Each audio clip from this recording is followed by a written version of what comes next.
tal? ¿Cómo estás? Sea bienvenido a su programa Desde tu Mirada, 6:04 y está escuchando el 1040 de amplitud modulada, Radio Mujer, el sexto sentido de la radio, también llegando a través de www.radiomujer.com.mx al resto del mundo y por la cadena Cable Radio Network, y también estamos en Austin, Texas por el 95.1 de FM. Estamos tras los micrófonos, sus psicoanalistas de la radio, mi compañera Gabriela Maldonado y su servidor José Luis Amarripa. ¿Qué tal, Gaby? ¿Cómo estás? Muy bien, José Luis, ¿tú qué tal? También aquí muy bien, ya terminando la semana y mira, el día de hoy, 13 de febrero, es el Día Mundial de la Radio, ¿no? ¿Oh, sí? Sí, nos están mandando acá la notificación.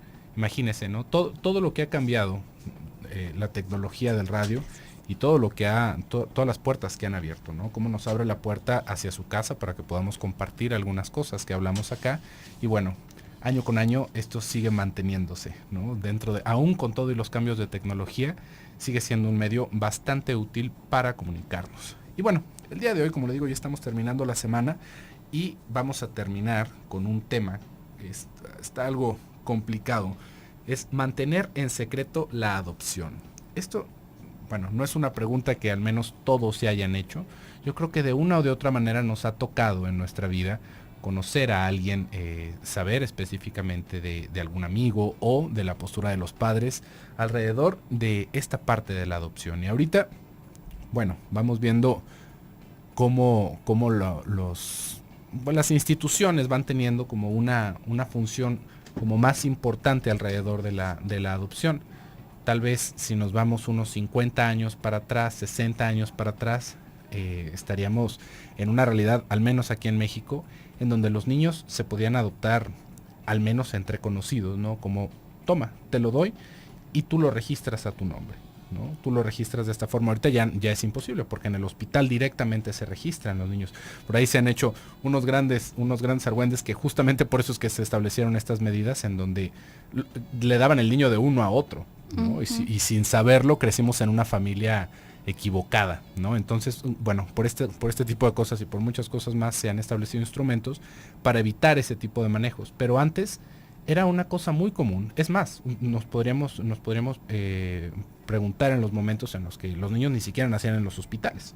Uh-huh. Los niños nacían en casa, ¿no? Los niños nacían en casa con un partero, con una partera específicamente, y muchas veces si la persona no quería el niño, pues simplemente lo regalaba y alguien más lo iba a registrar, ¿no? O también se daba el caso en el que, por ejemplo, una de las hijas de una familia tenía un embarazo, tal vez un embarazo no deseado, y la madre lo adoptaba como propio. Y son personas que se criaron como si fueran hermanos, ¿no? Uh-huh. En lugar de como si fueran madre e hijo.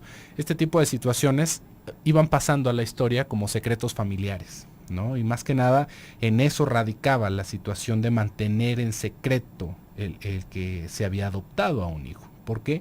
Porque había, digamos, como un trasfondo más oscuro en todo lo que tendría que ver con la moral en esos entonces, ¿no? ¿Qué pasaba con una hija, por ejemplo, que quedaba embarazada fuera del matrimonio y que la persona simplemente desaparecía, ¿no? ¿Qué se iba a decir en sociedad? Y esto justamente generaba ese tipo de situaciones. O, por ejemplo, ¿qué sucedía cuando alguien cercano a la familia, alguna persona tal vez de servicio, ¿no? Tenía algún hijo y simplemente no lo podía mantener y lo ofrecía en adopción a las personas que tenía cerca y que ella sabía tal vez fuera otro familiar o fuera la persona con la que estaba trabajando, ¿no? Esto era muy muy común, y es más, si nos vamos todavía más atrás, podríamos pensarlo en las haciendas, ¿no? Como los hijos que nacían ahí iban cargando el nombre, aunque tuvieran ahí a sus padres, pero se iba teniendo un papel de alguna manera como si fueran adoptados, ¿no? Se iban haciendo manejos muy específicos que ya ahorita están en desuso, y por lo mismo se va generando un clima distinto, ¿no? Se va pensando como un tabú muchas veces hasta el asunto de la adopción, ¿no? Y a veces se va hasta utilizando como un asunto peyorativo, ¿no? Como algo de las cosas más terribles que se le puede decir a alguien es que eres adoptado, ¿no? A veces ni siquiera es cierto, pero se les hace pensar a los niños o se les dice para lastimarlos esto, porque, bueno, fíjese todo lo que está detrás de ser adoptado, todo el prejuicio que puede haber alrededor de que se nos haya dado en adopción. Principalmente tendría que ver con que nuestra madre no se quiso hacer responsable de nosotros. Y esto no porque sea justamente la verdad, sino porque es ese prejuicio que se va generando. No fuiste deseado, así como en algún momento también se generaba y hasta la fecha, ¿no? De decirle a alguien bastardo, por ejemplo, ¿no? Naciste fuera del matrimonio, entonces eres un hijo ilegítimo. Y esto también lo podríamos ver en cómo se va haciendo uso de este calificativo, ¿no? Es que eres adoptado, como si ya eso tuviera una carga emocional y peyorativa, como le digo, en sí. Y es que, bueno, pues verdaderamente la cuestión atrás de esta idea de haber sido dado en adopción necesariamente nos remite a un duelo, ¿no? Y necesariamente nos remite a una, pues a una sensación, a una gama de sensaciones, ¿no? Por un lado una confusión, a una no pertenencia, un montón de dudas y sí a un sentimiento de rechazo a final de cuentas. Entonces esto en muchas ocasiones al tratar de ser digamos pues no tramitado, sino que muchos padres procuran quitarles, reservarles de ese sufrimiento a sus hijos adoptivos, ocultando esa realidad, ¿no? Y esto, aunque estoy pues muy segura que la mayoría de las personas que lo hagan, sino todas las personas que lo hagan, van pensando sobre todo en el bienestar del hijo y en que eso verdaderamente podría causarle una herida muy muy grande, pues la realidad es que ocultarlo genera muchas más dificultades. Por aquí en muchas ocasiones hablamos de cuestiones como el trauma, como vivencias que pueden dejar una fijación en la historia de una persona, generar algún síntoma en función a esto, etcétera. Pero creo que las cuestiones más graves y más intrincadas, más difíciles de resolver, son aquellas que quedan sin representación. Nosotros somos capaces de organizarnos, de organizar nuestros afectos, nuestras relaciones, nuestras ideas y de tener una cierta estabilidad psíquica, una cierta estabilidad en la cabeza, gracias a que contamos con representaciones de las cosas y de nuestros afectos también. Esto significa que cada objeto, cada situación en el mundo externo tiene un nombre para nosotros, tenemos una forma de nombrarlo. Y bueno, cada objeto y cada situación en el mundo externo y también de nuestro mundo interno, desde nuestro propio cuerpo, nos genera un afecto. En mayor o menor medida, puede que una silla no te genere un gran afecto, pero genera todo una cierta reacción afectiva. Puede ser de muy baja intensidad o de muy gran intensidad. Pero cuando no hay una representación, cuando hay algo flotando, ya sea en tanto que un suceso de la vida, en tanto que un objeto, en tanto que una sensación en el cuerpo, esto de todas maneras me va a generar una reacción afectiva, pero está flotando, no tiene una representación palabra, no tiene una representación en pensamiento para que yo pueda remitirme a eso, para que yo pueda pensar en eso, para que pueda organizarlo y de tal forma integrarlo como parte de mi psiquismo. Entonces esas cuestiones quedan como partes flotando, como una pedacera flotando en el psiquismo y genera una ambigüedad y una sensación de locura muy, muy grande, no una sensación de locura, un acercamiento a la locura muy, muy grande. Entonces, esta situación, esta realidad, que además es tan básica porque tiene que ver con el origen mismo de la persona, no habría que ocultarse, pero ¿cómo sí abordarla? Entonces, vamos a ir a un pequeño corte y regresamos.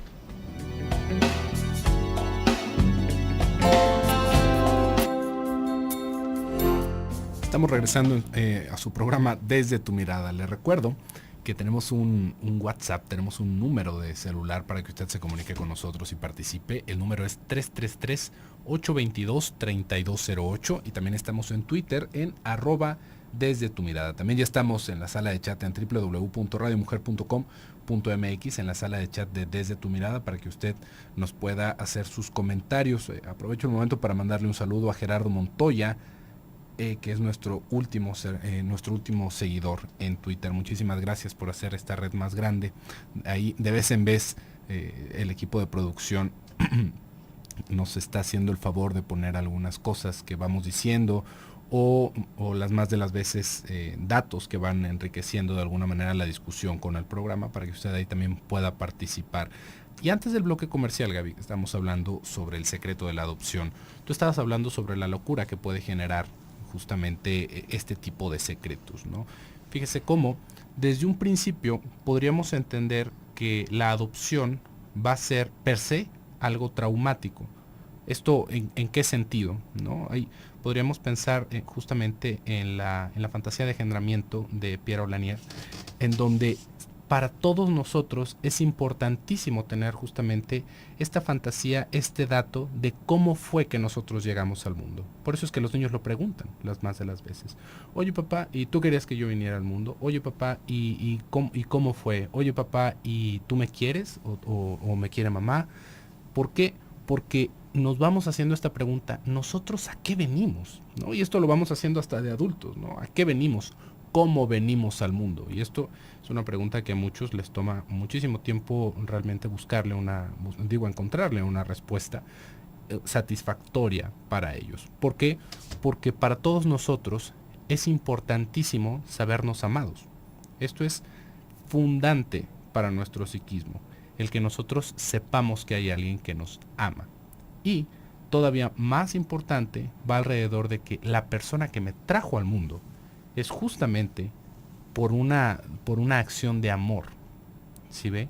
Ahí podríamos encontrar justamente bajo las teorizaciones de Pierre Lanier cómo hay mucho alrededor justamente de la formación de una estructura paranoide al niño entenderse como resultado del odio de los padres, ¿no? Es una parte bastante interesante del psicoanálisis, pero para mantenerlo de una manera como más entendible, un poco más coloquial, tendríamos que pensar que para todos es importante que nuestra madre nos haya querido, que nuestra madre nos haya querido traer al mundo. Entonces, ya desde ahí vamos a ver cómo la adopción se genera, que nos hayan dado en adopción, se genera como una situación traumática. ¿Por qué? Porque aunque nosotros como adultos podamos, digamos, como entender de una manera diferente la experiencia, en donde, bueno, tal vez la madre biológica no quiso o no pudo, digamos, sostener a ese niño, criarlo, y entonces alguien más sale a la luz, alguien más sale al quite, y con el afecto que se puede llegar a tener nos adopta, podríamos decir, bueno, pues eso es una cosa rescatable. Y por supuesto que es algo rescatable, eso es justamente lo que acaba sirviendo como un mástil para ese psiquismo que está incipiente aún en el niño que es adoptado. Pero siempre va a quedar digamos como esa marca, esa herida narcisista ¿y por qué mi mamá, la que me trajo? Digo, qué bueno que mis papás, que mi mamá, estas personas que me cuidan me quieren, ¿no? Y hayan dado todo por mí y me tratan como si fuera suyo. Pero ¿qué pasó con esa señora que no me quiso? ¿Y qué pasó con el señor también? Porque digo, no nací en una maceta, ¿no? Entonces, ¿qué pasó con ellos? ¿Por qué ninguno de los dos me quiso? Y justamente ahí es en donde se van rellenando todos estos espacios con las fantasías infantiles, ¿no? ¿Por qué no me quisieron? Algo debo de tener malo, ¿no? Algo debo de tener malo porque todos los demás los quisieron, y más todavía cuando se va creciendo y se ve que es una situación como muy especial, ¿no? No es como, bueno, todos mis amigos son adoptados. No, algo debo de tener en eso, ¿no? Y se van haciendo estas fantasías, y es justamente ahí en donde los padres tienen que hablar con la verdad y darle una historia nueva de amor a ese niño, justamente para que no caiga en sus ansiedades y se le deje la puerta abierta a la locura. Porque si no, el niño interpreta, y el niño va a interpretar como pueda, ¿sí ve? Como un niño. Ahí hay mucho que se puede hablar, por ejemplo, alrededor del acto amoroso de buscar a alguien más para que cuidara al niño, ¿sí ve? Tal vez porque tu mamá en ese momento no pudo, ¿no? Y esto, fíjese cómo es de alguna manera irrescatable al 100% como quisiéramos hacerlo, porque esto sucede aun cuando los niños quedan huérfanos. Cuando la madre muere al momento de estar dando a luz, el niño queda con esta pregunta: ¿qué le hice a mi mamá que cuando yo nací se murió? ¿No? A final de cuentas, ¿qué tengo? Y una vez más entra toda esta fantasía que por supuesto como adultos les podemos ir, digamos, como adaptando a su entendimiento, ¿no? Digiriendo para que ellos lo puedan ir asimilando y poco a poco con el tiempo vayan haciendo ellos su propia representación de lo que sucedió. Pero si nosotros mantenemos este secreto como si fuera un estigma, eso es justamente lo que más daña a esos niños. Claro, es que aquí, digamos, la función de una de los padres, específicamente de la madre, y cuando hablamos de función, hablamos de algo que puede ser cumplido por distintos cuidadores, ¿no? Hay ocasiones, quizás no sea muy común, pero habrá niños a los que les toque crecer únicamente con el papá, y el papá tendrá que llevar a cabo las funciones maternas, por ejemplo. Por eso hablamos de función materna o paterna. Entonces, bueno, la función específicamente materna, que por lo general es a la mamá quien más tiempo le toca estar al lado del bebé y durante más circunstancias, tiene que ver con irle tramitando el mundo externo a la criatura. Nosotros no nacemos con un yo, no nacemos con esta instancia psíquica que nos permita nombrarnos, que nos permita nombrar a los demás, distinguir entre nosotros y los demás y organizar el mundo. No tenemos lenguaje, etc. Entonces, se dice que la madre funge como un yo auxiliar para el bebé. Le presta su propia instancia psíquica para explicarle el mundo y para atenuárselo de cierta manera. ¿Qué hace la mamá? Por ejemplo, si está haciendo mucho frío, pues no va a sacar al bebé ahí a la calle, ¿no? Si está lloviendo y está haciendo frío, le va a poner una cobijita, le va a cubrir su cabecita, lo va a acariciar. Si se despierta repentinamente porque cae un trueno, por ejemplo, bueno, pues lo va a acariciar, lo va a tranquilizar. Por lo general va a cerrar las cortinas para que esté oscuro y el niño pueda dormir. Va a procurar que las personas que están en la casa pues no griten ni hagan sonidos muy estridentes para que todo el ambiente alrededor del niño sea tramitable, ¿sí? Y esto en muchos sentidos, ¿no? Si un niño te pregunta cómo hacer algo, cómo cocinas, por ejemplo, le vas a dar una versión muy reducida de la receta. No le vas a decir tantos gramos de tal y cuántos gramos de tal cosa, no, porque no te va a entender. Es como írselo desmenuzando y dándoselo en poquitos, ¿no? Para que sea algo que él puede digerir con su psiquismo incipiente, con su yo incipiente que apenas se va formando. Si yo lo hiciera de otra forma, entonces algo muy sencillo, que para mí puede resultar muy sencillo porque ya soy un adulto, para el niño sería traumático, ¿no? Entonces esta exposición, esta sobreexposición, digamos que en general trata de evitarla la madre y el padre también. Pero aquí la cuestión es que se trata de desmenuzar, no de desaparecer pedazos de la realidad. ¿Qué pasa, por ejemplo, si muere la mascota del niño? Ay, pues ya sé, le voy a decir que se lo llevaron a un rancho, ¿no? Le voy a comprar otro y le voy a decir que es el mismo. Le voy a comprar otro del mismo color y le voy a decir que es el mismo, para que no sufra. Esto no permite que se genere un yo que poco a poco vaya masticando y digiriendo la realidad. Esto psicotiza. Recordemos que el mecanismo de la psicosis se trata de un conflicto entre la persona y una parte de la realidad. Y en la resolución psicótica de un conflicto, lo que hace el psicótico es arrancar el pedazo de realidad y pegarle un pedazo de su propia realidad interna, a lo cual se llama delirio. Lo que estamos haciendo nosotros como cuidadores cuando realizamos este tipo de estrategias es justamente una estrategia psicótica, y es eso lo que le dejamos como remanente en la cabecita a la criatura. Vamos a ir a un pequeño corte y regresamos.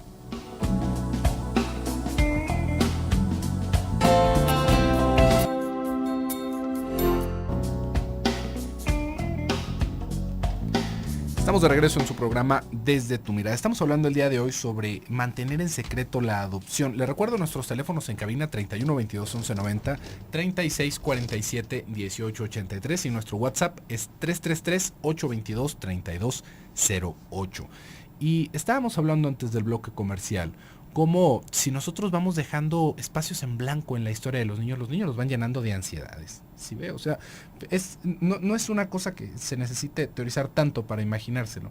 El niño siente ansiedad. Imagínese que usted está viendo a un niño dentro de su cuarto y el niño se le apagan las luces y siente ansiedad. Esas ansiedades pueden venir desde el abandono, la muerte de los padres, que también se traduce al abandono. Casi todo se va a traducir a la muerte de los padres y al abandono de los padres, ¿no? Pero ¿qué cara se le pone a esa ansiedad? A esa ansiedad se le va poniendo un monstruo en donde no hay nada, en el closet, o abajo de la cama, en donde tampoco hay nada, por lo general. Y eso es lo que los niños van diciendo, es que hay un monstruo en tal lugar.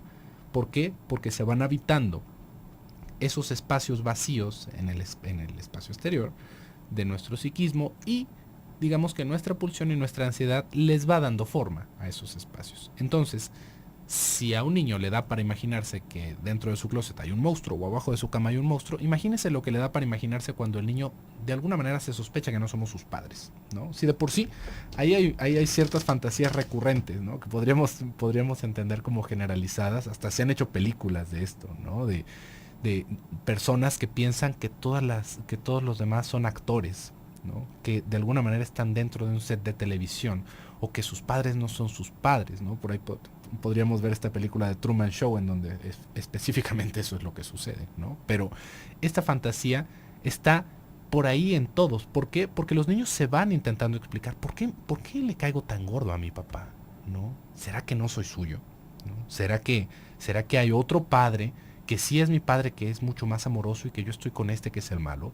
Esto lo vemos igual con la madre, ¿no? ¿Por qué mi madre me castiga? ¿Será que no es mi mamá? ¿Será que es mi madrastra? Y luego ahí lo vemos en estos cuentos infantiles, ¿no? Justamente en donde esa fantasía se acaba poniendo en un escenario fantástico, ¿no? En donde efectivamente la más bonita de todas es la que es adoptada, y la madrastra y las otras, bueno, la tratan con los pies y la tratan como la Cenicienta, ¿no? Y ahí nos vamos a dar cuenta justamente cómo es esto algo comunal, es un asunto como muy compartido de todos nosotros. Entonces imagínese, realmente, si eso es sin mayor provocación, si eso es porque le dimos unas nalgadas a los niños, imagínese qué es lo que pasa cuando el niño se da cuenta de que no es igual que nosotros. Porque ese tipo de cosas no se pueden ocultar durante mucho tiempo, ¿sí ve? Es por lo mismo que habíamos estado hablando en otros programas, que van haciendo el amor de los padres hacia los hijos, por esta, digamos, como por esa identificación. También algo va sucediendo justamente cuando son niños adoptados. ¿Por qué? Porque no está esa identificación, porque no se parece a mí. Y de alguna manera, por más que sea nuestro deseo de adoptar, queda esta sensación, esto que va respondiendo más al instinto de, este niño es de alguien más, ¿no? Este niño es de alguien más. ¿Y qué es lo que yo hice con este niño? Bueno, este niño, ahí también vamos a ver toda la fantasía del adulto. Se lo robé, ¿y qué tal si en algún momento regresa la mamá por él? ¿No? Y que entonces mejor le debería poner otro nombre, y que nadie sepa que es adoptado para que no me lo vayan a quitar. Fíjese cómo ya de entrada, digo, es una cosa loable pensar en todas estas personas que adoptan niños. ¿Por qué? Porque de otra manera no tendrían un hogar, ¿no? Tendrían que estar en alguna casa hogar, en donde, bueno, por más que se quiera, nunca va a ser un trato igual que crecer en una familia que los quiera, ¿no? En una familia que los reciba, que les dé educación, que los trate como propios. Y aún así, siendo algo tan loable, nos vamos a encontrar que hay una maraña de síntomas y una maraña de neurosis dentro de la familia o dentro de la persona que busca adoptar. ¿Por qué? Porque ya de ahí tendríamos que pensar primero por qué se adopta, ¿no? Ahorita regresándonos un poquito en esta fantasía de la madre o del padre, ¿por qué se adopta? Podríamos pensar que tal vez una de las razones más comunes por las que se adopta es porque no se puede tener hijos, ¿no? No se puede tener hijos, de alguna manera alguno de los dos es infértil o ambos son infértiles y se adoptan hijos. Después de haber hecho tal vez muchos intentos, fíjese cómo ya está ahí puesto todo el deseo, y a veces hasta compulsivo, de tener un hijo, ¿no? En donde ya no solamente se adoptó en ese momento, tal vez por la necesidad de esa personita, sino que ya está toda la frustración acumulada de años previos de intentar embarazarse y no poder, pensando eso como un caso en específico, ¿no? Entonces llega este niño y toda la carga que va a recibir ese niño alrededor, digamos, como de ese deseo. Si ya habíamos dicho en programas anteriores que necesita haber una separación del niño y de la madre, ¿qué madre se le va a querer separar a ese niño después de años de estar frustrando sus intentos de embarazarse? Ahora no va a querer que nadie se lo quite. Y justamente es que se va a hacer toda esta elaboración alrededor de mantenerlo en secreto, también por una situación de persecución.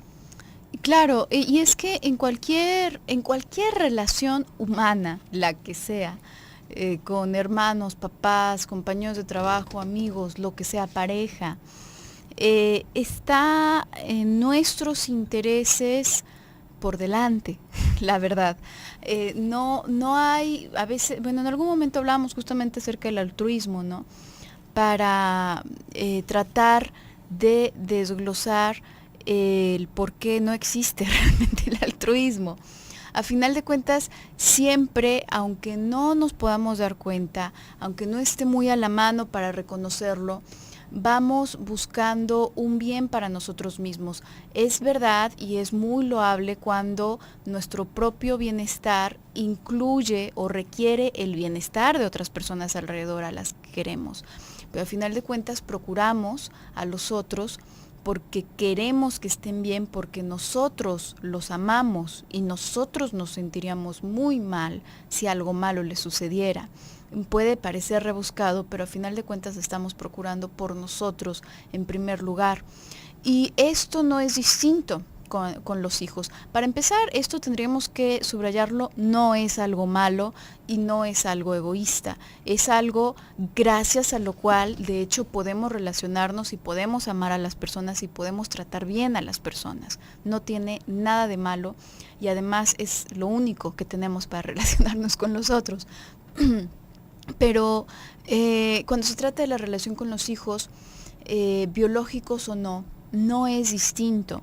En sí, el deseo mismo de tener un hijo tiene que ver con un deseo narcisista, con un deseo a final de cuentas, que proviene de nosotros, y tampoco esto es algo malo. Esto es algo que crea vida, a final de cuentas, ¿no? Es como el deseo de producir una obra de arte y entonces voy y la hago, sí, porque a mí me generaba bienestar. Y eso no le quita el valor a la obra de arte, al contrario, ¿no? Sin embargo, cuando nos damos a la tarea de solucionar o tratar de analizar cuál es la situación de algún problema con los hijos, no podemos dejar de embarrar, queriendo o sin querer, nuestros propios intereses. Y en esto tendríamos que tener muy en cuenta el hecho de que el sufrimiento de un niño genera mucho sufrimiento también a la madre y al padre. Y los conflictos de un niño le generan muchos conflictos a la madre y el padre.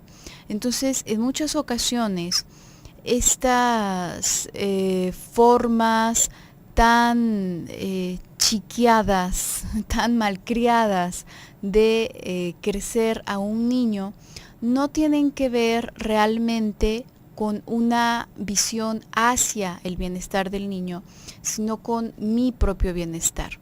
¿Qué pasa con estos niños que al primer grito, al primer conato de berrinche, ya les compraron el juguetito, ya les metieron el biberón a la boca, ya les cumplieron el capricho? ¿Por qué? ¿Porque lo quieren demasiado el niño, que lo están malcriando?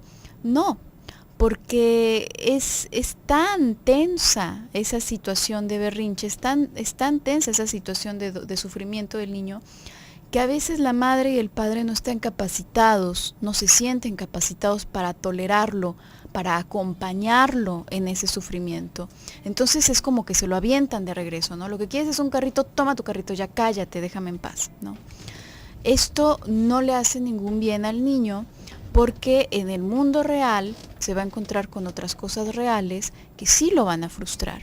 Entonces, esta noticia, de la misma forma, va a ser dolorosa, sí, para el niño, pero es uno de esos sufrimientos en los que justamente necesita que los padres, los que lo están criando, le acompañen, no que se lo obstruyan, no que se lo oculten, sino que lo acompañen para vivirlo junto con él.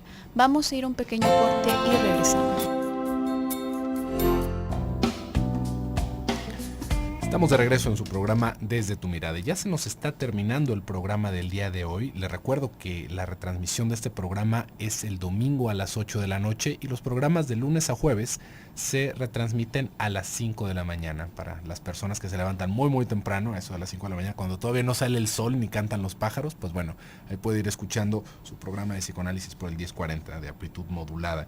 El día de hoy hablamos sobre el secreto de la adopción, mantener en secreto la adopción. Y realmente podríamos hablar mucho al respecto de esto, pero creo que podríamos concluir en que mantener en secreto la adopción es una de las cosas más dañinas que se puede llegar a generar en esa nueva familia que se está estableciendo con un niño adoptado, ¿no? ¿Por qué? Por todas estas cosas que ya hemos hablado. Al momento de dejar espacios en blanco en la historia del niño, el niño la va a llenar con su ansiedad. Y si nosotros aparte estamos cargando nuestra ansiedad, el niño no solamente va a tener sus teorías infantiles alrededor de esos espacios, sino que aparte le vamos a convidar nosotros de nuestra propia neurosis, de nuestra propia persecución, hasta podríamos entenderlo de esa manera. Por eso es que el criar a un niño adoptado es un reto, ¿sí? Es una cosa bastante complicada y como le digo, dentro de la organización de una familia que adopta, nos vamos a encontrar con cualquier cantidad de dificultades y que, bueno, realmente debería de haber un acompañamiento profesional en ese tipo de situaciones. ¿Por qué? Porque, fíjese, todo lo que está de por medio, hasta, digamos, hasta dentro de esas fantasías que se van teniendo cuando los hijos son de nuestra propia sangre, ¿no? De ahí, como para regresarlo, ¿no? Como para volverlo a meter. Con los niños adoptados nos vamos a encontrar que hasta se puede llegar a generar esta fantasía como un aspecto más real, ¿no? No, es que ya ahorita ya que está creciendo ya no me está gustando esto, ¿y qué tal si lo regreso?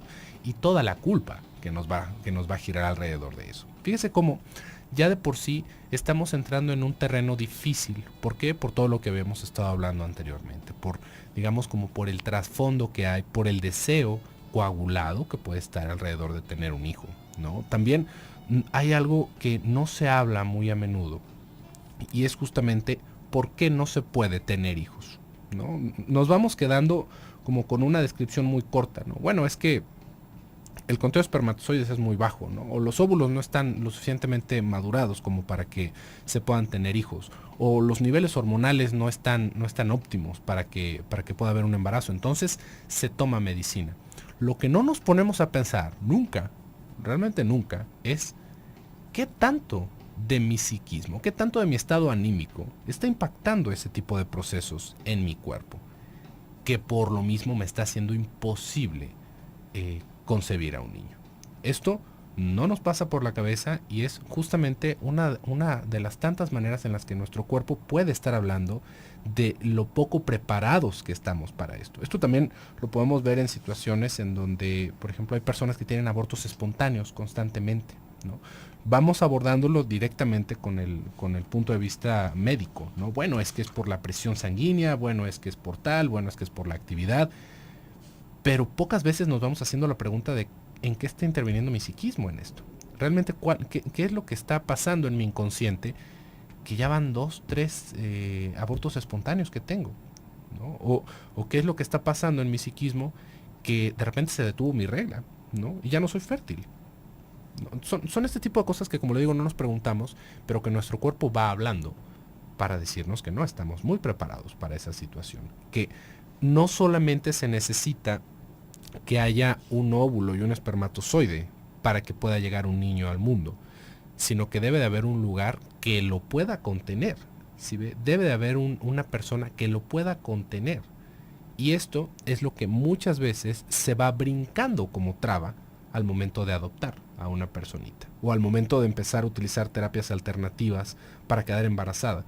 Fíjese cómo, hasta siguiendo esta misma idea, muchas de las terapias que hay para generar un embarazo tiene que ver con fecundar varios óvulos y depositarlos en la matriz al mismo tiempo, todos, para ver cuál queda. Fíjese cómo ya desde ahí uno podría pensar, bueno, pues es que ya es un óvulo fecundado, debe de pegar. Y muchas veces lo que pasa es que no se puede detener el óvulo, no se contiene en el cuerpo. ¿Por qué? Por las hormonas, por lo que usted guste, pero también ahí está nuestro inconsciente, ¿no?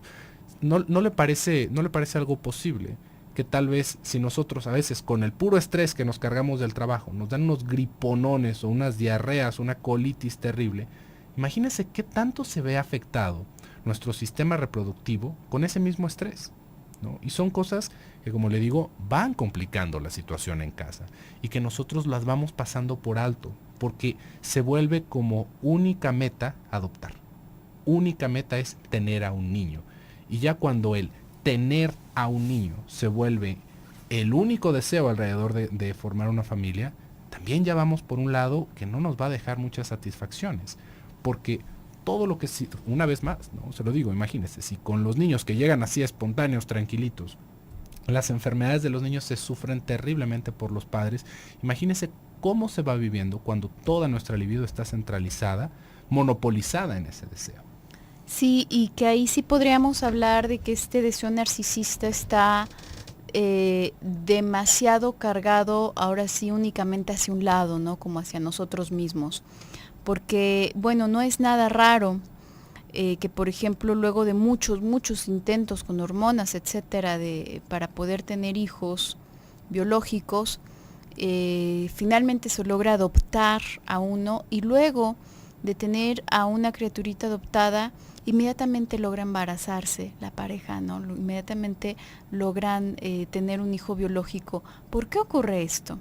Bueno, definitivamente que no tendría que ver con la cuestión únicamente fisiológica, ¿no? Ahí hay algo psíquico que se mueve y sí tendríamos que ser muy claros en por qué queremos adoptar, si esa es la situación, y con qué fines, ¿no? ¿Qué le podemos ofrecer a esta criaturita? Si la cuestión es simplemente como para, por ejemplo, borrar la mancha de la familia, ¿no? No vamos a decir que la hija se embarazó, vamos a decir que, oh, bueno, pues eso sí está muy egoísta, ¿no? Como que una mancha en la familia es una criaturita. Digo, tratarla de esa manera sí es algo verdaderamente egoísta, ¿no? Y ya, bueno, ya casi tenemos que concluir con el tema. Hay algo importante a propósito de esto. Hemos dicho que lo ideal es conocer la realidad. Cuando no conocemos la realidad, estamos pues en un terreno de delirio y de psicosis, ¿no? De confusión mental. Pero otra cuestión, muchos papás consideran que sería lo ideal avisarle, pero cuando ya esté más grandecito para que ya no lo tome tan mal. Error. Esto, algunas veces les comentamos, bueno, sería absurdo pensar que tú no le vas a hablar a tu bebé porque no sabe hablar y porque no te va a entender. Entonces mejor empiézale a hablar ya que tenga unos 7 años, que ya sabe leer y escribir y hablar. No, si tú haces eso, a sus 7 años no va a saber hablar, ni escribir, ni leer, porque no le hablaste cuando aún no tenía la capacidad por sí mismo de articular palabra. Entonces, somos nosotros quienes tenemos que dar el primer paso cuando apenas se va formando ese psiquismo, ¿no? En esta idea está guardada la fantasía de que no me va a ser tan difícil lidiar con este niño o con este adolescente, si se lo digo cuando adolescente, no me va a ser tan difícil porque ya él, como ya está más grandecito y más estructurado, me va a echar una ayudadita, ¿no? Va a ser mitad lo va a cargar él y mitad lo voy a cargar yo. No, verdaderamente esto es algo que desorganiza la cabeza. Y creo que muchas personas se habrán visto en la situación de que ya ocurrió esto hace muchos años, ¿no? Y en verdad pensaron que era la mejor manera, en verdad pensaron que habría sido totalmente impertinente decírselo desde pequeño. Y bueno, pues sí entender que esto genera un daño considerable y que hay que tratarse, ¿no? Tú hace un momento decías, es algo para lo que en verdad que habría que tener ayuda profesional, el simple hecho de poder pensar desde por qué queremos adoptar, ¿no? Y bajo qué circunstancias. Y bueno, esta otra situación que es en lo que a veces desemboca todo ya durante la adolescencia o a veces en la vida adulta, pues también es algo que habría que, pienso, en el mejor de los casos, llevar con acompañamiento, ¿no?